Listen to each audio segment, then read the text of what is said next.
Broccoli ஃப்ரைங்க. இது வந்து பொடி வறுவல் நம்ம செய்யறது. இது எப்படி செய்யலாம் பார்க்கலாங்க. இப்போ 2 மிளகா, 2 வந்து வரமிளகா எடுத்து வச்சிருக்கேன். கொஞ்சம் 1 ஸ்பூன் கொத்தமல்லி அண்ட் ஒரு சின்ன ஜாதிக்காவுடைய பீஸ் இதை போட்டு ஒரு ஃப்ரை பண்ணிக்கலாம். இது எப்பொழுதும் போல ஒரு கிரேவி மாதிரி இல்லாமல் ஒரு டீப் ஃப்ரை மாதிரி நல்லா இருக்கும். இதை வறுத்தாச்சு. இப்போ நம்ம மிக்ஸி ஜாரில் போட்டு பொடி பண்ணி வச்சுக்கலாம். நம்ம எண்ணெய் ஊற்றிக்கலாம். எண்ணெய் ஊற்றிட்டு வெங்காயம்,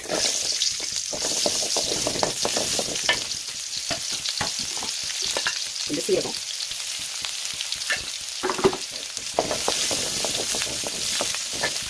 இப்போ இந்த ப்ரக்கோலி கழுவி கட் பண்ணி வச்சுருக்கேன். கட் பண்ணி கழுவி நல்லா நீட்டாக எடுத்து போயிடலாம். இதை வந்து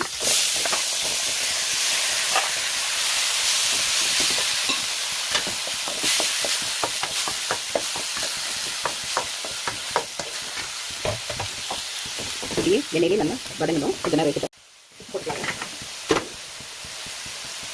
தேவையான உப்பு மஞ்சள் தூள்.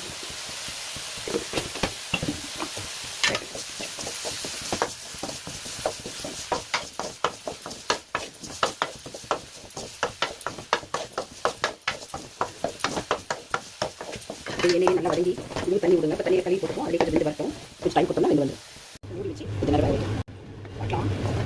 பாருங்க நல்லா க்ளீனிஷாக எப்படி வந்து கொஞ்சம் வெந்து வந்துருக்கு. ஆனால் நம்ம கழுவி போட்டு தண்ணி எதுவும் ஊற்றுவேன். நல்லா அப்படி ஃப்ரை பண்ணி விட்டோம்னா அப்படி பறி விட்டோம்னா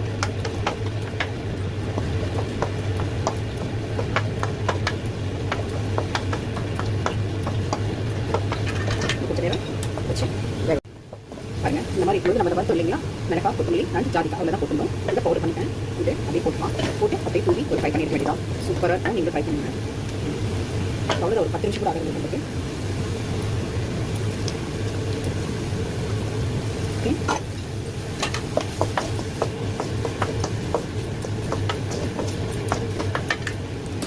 ஒரு ஸ்பூன் கீ ஊற்றிக்கோங்க.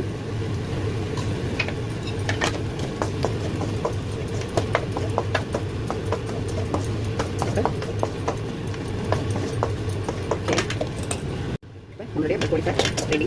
இந்த மாதிரி ஒரு தடவை செஞ்சு பாருங்கள். சூப்பராக இருக்கும்.